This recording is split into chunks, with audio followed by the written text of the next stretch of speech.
अस्सलाम वालेकुम गाइस, और आज का व्लॉग हम शुरू करते हैं। लेकिन उससे पहले मैं आपको कहना चाहता हूँ कि थैंक यू सो मच भाई। दिल में आपका सबका बहुत ज़्यादा थैंक यू करता है और शुक्रिया करता है, क्योंकि आप लोगों ने भाई के व्लॉग्स को बहुत पसंद किया, और ख़ाली पसंद ही नहीं बल्कि उसको लाइक और शेयर भी किया, और आपने बहुत ज़्यादा मुझे कमेंट्स भी भेजे। तो आज हम एक सवाल का जवाब देते हैं, और सवाल ये है कि Is Cambridge a good place to buy? हाँ, ये आपने बहुत अच्छा सवाल किया। क्या कैम्ब्रिज एक अच्छी जगह है प्रॉपर्टी बाय करने के लिए? तो भाई का काम है कि भाई आपको देगा उसकी डिटेल्स उसकी इंफॉर्मेशन, और उसके बाद आप जो उस इंफॉर्मेशन के साथ करना चाहो वो आपके ऊपर है।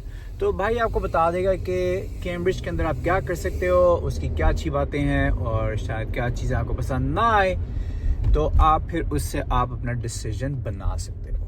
ठीक है, तो भाई कभी किसी को फोर्स नहीं करता, किसी को पुश नहीं करता कि आपने वहाँ बाय करना है, उधर बाय करना है। भाई कहता है कि आप पहले अपना खुद देखो। भाई आपको सारी चीज़ें, सारी इन्फॉर्मेशन दे देगा, और जैसे ही आपको इन्फॉर्मेशन मिल जाएगी तो आपको खुद ही आइडिया हो जाएगा, और आप खुद ही जो है अपने आप के लिए डिसाइड कर लोगे कि शुड यू बाय, या फिर आपको उधर बाय नहीं करना चाहिए। जैसे मेरी गल समझो ना। तो भाई ने आपको दी है समझा जो गल थी एक्चुअली में। तो अब ऐसा है कि जो कैम्ब्रिज है ना वो ना एक्सक्यूज मी, कोई बात नहीं, थोड़ा सुबह सुबह ऐसे होता है। तो अब भाई जो दोबारा से टेक 2 करता है, टेक 2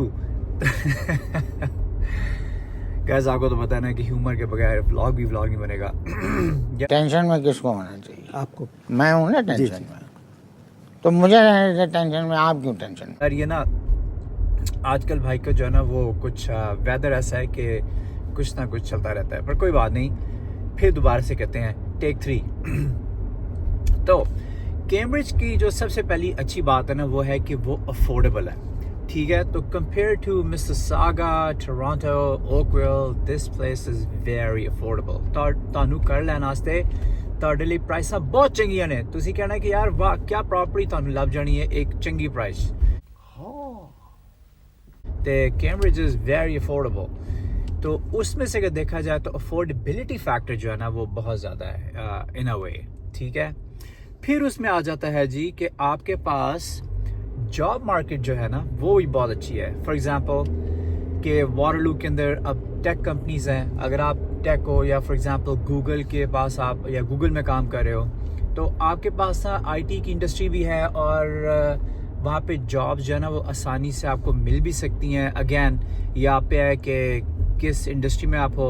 तो भाई आपको ये नहीं कह रहा है कि वहीं पे आपको जॉब मिलेगी, आपको हो सकता है जॉब टोरंटो में मिल जाए, लेकिन मैं आपको वैसे एक बात बता रहा हूँ कि वहाँ पे आईटी भी है थोड़ी सी, और मैन्युफैक्चरिंग जॉब्स भी जो है ना, जो बेसिकली आपकी फैक्ट्रीज की जॉब हैं वो भी अवेलेबल है।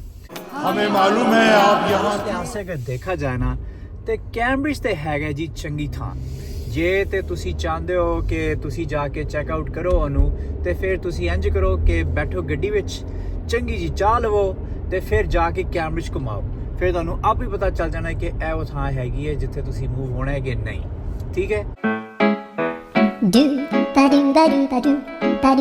तो अब चलते हैं जी तीसरे पॉइंट के ऊपर। तो तीसरा पॉइंट इसका ये है जी कि वहाँ पे ना ग्रोइंग रियल एस्टेट है। बेसिकली वहाँ की जो प्राइसेस है ना वो बहुत अच्छी हो गई हुई हैं, वो हमेशा कंसिस्टेंटली ग्रो कर रही हैं, और वहाँ पे ये है कि आपकी एक इन्वेस्टमेंट जो है ना सॉलिड इन्वेस्टमेंट है, वो चलती रहती है। की मतलब मीनिंग अदा मतलब है कि वो कभी भी जड़ा ना कोई बहुत ज़्यादा स्लंप भी नहीं आता। बेसिकली यानी प्रॉपर्टी अपनी वैल्यू जड़ी ना मोर और लेस होल्ड कर लेती है। राइट, देखो बात यह है कि भाई के पास तो क्रिस्टल बॉल है नहीं, तो कोई भी प्रॉपर्टी किसी भी तरह से इफेक्ट हो सकती है। अगर वहाँ पे लेस है कि, तो अब आ गया है भाई के पास एक कॉल, और अब हमने ऐसा करना है कि इस कॉल को आंसर करने के बाद हम व्लॉग शुरू करते हैं। ठीक है, Hours later. तो अब ये जो हम व्लॉग दोबारा से शुरू कर रहे हैं, भाई के पास आ गया था कॉल, और कॉल के बाद फिर हम कहाँ थे, किधर थे हम?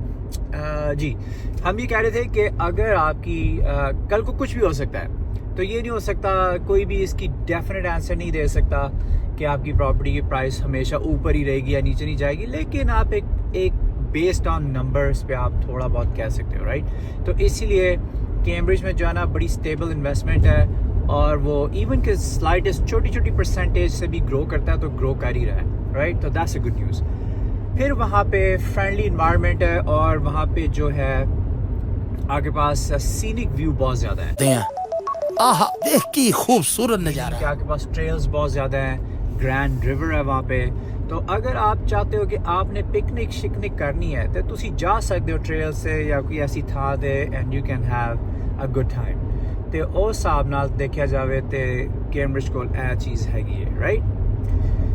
फिर उसके बाद क्या आ जाता है कि लास्ट बट नॉट लीस्ट एक चीज़ उसमें यह है कि वहाँ पे अब आपकी जो गो स्टेशन है ना उसका इंफ्रास्ट्रक्चर वो ग्रो कर रहे हैं। अब ये मुझे नहीं पता कितना कर रहे हैं, कब करेंगे, कैसे करेंगे, लेकिन अभी वहाँ पे गो जो है वो अभी एक्सपेंशन के मरहलों में है।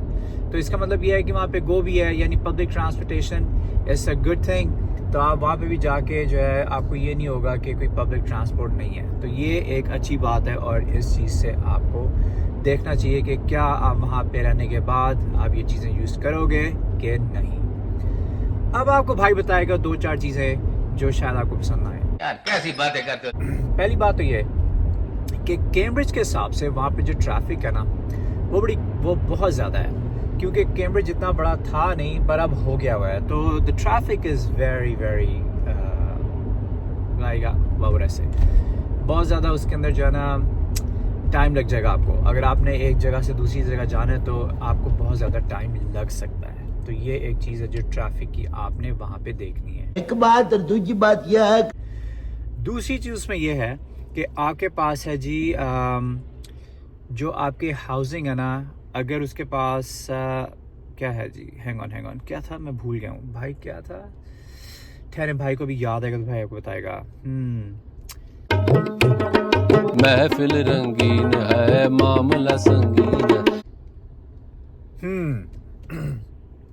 दूसरी बात उसके अंदर ये है कि उसकी जो प्राइसिंग है ना हाउसिंग की वो ऊपर जा रही है। तो उसके अंदर ये है कि अब आपको ना एक्सपेंसिव हो गया थोड़ा सा कंपैरेटिवली, जो ये पिछले 2-3 सालों में था उससे ज़्यादा ये थोड़ा सा हो गया महंगा। तो अब आपको ये देखना पड़ेगा कि थोड़ी सी प्राइस उसके अंदर ज़्यादा है, ठीक है। और तीसरी चीज़ इसके अंदर ये है कि क्योंकि ग्रैंड रिवर है वहाँ पे, तो वहाँ पे फ्लडिंग भी हो सकती है। तो आपको ये मेक श्योर करना पड़ेगा कि किस जगह पे आप लोगे तो दैट इज़ द प्लेस जहाँ पे आपको फ्लडिंग के चांसेस कम हो। अब ये आप कैसे डिटरमिन करोगे, ये तो आप जाके डिटरमिन करोगे वहाँ पे कि कहाँ पे ले रहे हो, पास ले रहे हो उसके या दूर ले रहे हो। तो ये चीज़, ये वो गल्ला है जो आपने जाके करनी है खुद वेरीफाई।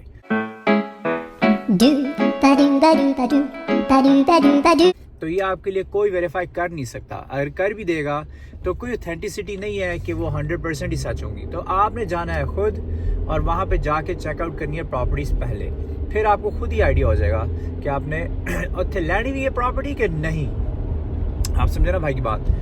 और फिर उसमें यह है कि जो एवरेज प्राइस थी ना उसके अंदर टाउन हाउस की जो एवरेज प्राइस है वो है 7.5 लाख के करीब, राइट। अब शायद वो थोड़ी चेंज हो जाए क्योंकि इंटरेस्ट रेट शायद लो हो रहे हैं। लेकिन that being said, all in all अगर आप डीटैच घर में जाओगे तो डीटैच घर की प्राइस है अबाउट 950 के करीब, राइट। तो ये चीज़ें आपको जाके, मैं इसके ऊपर अलग से एक व्लॉग करूँगा या व्लॉग जालिम नजरों से मैच को जो ना देखो मर जाओगे। मैं अलग से इसके ऊपर एक व्लॉग करूँगा और फिर आपको जो है उसके अंदर ज़्यादा डिटेल दे सकता हूँ। तो अब ऐसा है कि भाई ने आपका जवाब तो दे दिया है इसके ऊपर जो सवाल आपने किया था।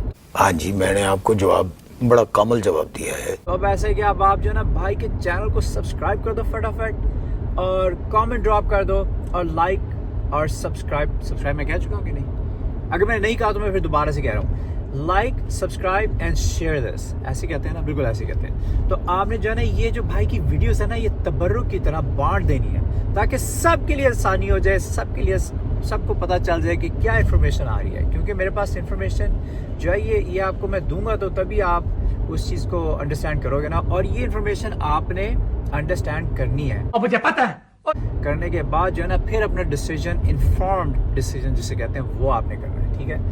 तो एनीवे भाई ने तो आपको बता दी सारी चीज़ें। तो अब आप जो है ना भाई की वीडियो को जो है ना शेयर कर दो, लाइक भी कर दो और सब्सक्राइब भी कर दो। और फिर मुझे कमेंट ड्रॉप कर दो कि मैं दूसरा व्लॉग जो है वो आपकी किस लिए बनाऊं और उसमें किस सवाल का जवाब मैं आपको दूं। ठीक है, तो फिर मिलते हैं नेक्स्ट व्लॉग में। अल्लाह हाफिज़।